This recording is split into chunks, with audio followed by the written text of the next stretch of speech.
You've probably seen Lopaka Kapanui on TV before, but if you've never gone on his tours, you're missing out. Strange things happen that can't be explained, as you'll hear in this next segment. I'm Lopaka Kapanui. I'm the owner of Mysteries of Hawaii, and it's a ghost tour that takes people to the most haunted places around Oahu. The unique thing about it is I don't provide the ghostly experience, you do. Depending upon your energy, your frame of mind, and what's within you. Depends upon what happens or doesn't happen, but more often than not, a lot of things go on. So, coming month in October, we're going to be in Hilo, the first weekend of October. After that, we've got a session with Ward Center, some storytelling at Mojo Barbershop toward the end of the month. We're also going back to Maui. We're also going to be at the Bishop Museum for a haunted ghost tour. And I'm inviting a friend of mine who's a psychic, a real psychic, from Rockford, Illinois, to come here and do a gallery reading for people who want to know what's going on in their lives. We're here at the Pali Lookout, and I bring people here to dispel some of the myths and the misunderstandings about this place.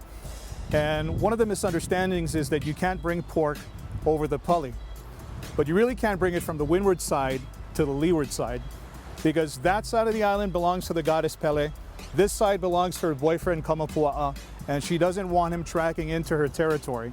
The physical embodiment of Kamapua'a, of course, is the pig or any sort of pork items.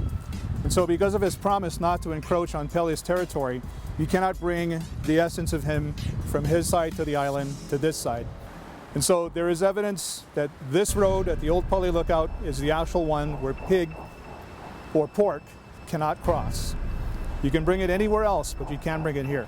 Well, the great thing about this lookout is because we're a volcanic island, there's a lot of electromagnetic fields, energy. So this place has sort of become a repository of those things. And so on certain nights, there's menehune that come here. People have seen a portion of the reenactment of the Battle of Nu'uanu. And there are also calling spirits at this place. But they only call out to young, troubled men, and always in the form of beautiful women.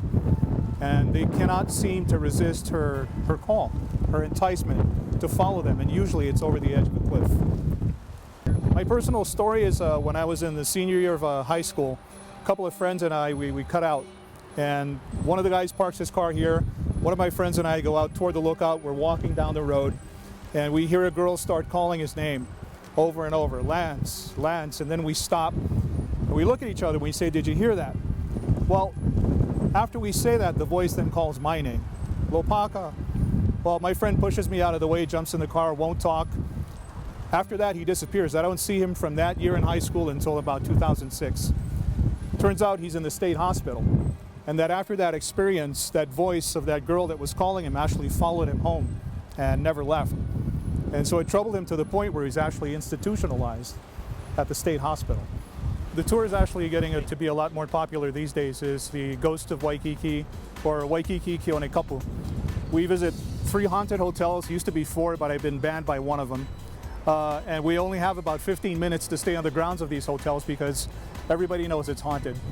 After those 3 hotels, we head to the sacred wizard stones where the tour ends. And we talk about the history of those stones as well. So it's a very interesting thing to have ghostly things happen in the middle of Waikiki on a crowded night. One of the major things I do in my tours is I always offer a Hawaiian chant before we go into any place that's considered sacred. And that's one aspect of showing respect to the place.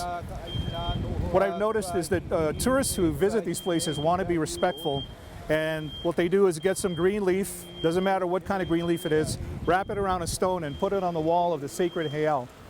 If you actually want to bring an offering, you should bring it from outside the location, and probably the most appropriate offering is a lei, a flower lei. That's best.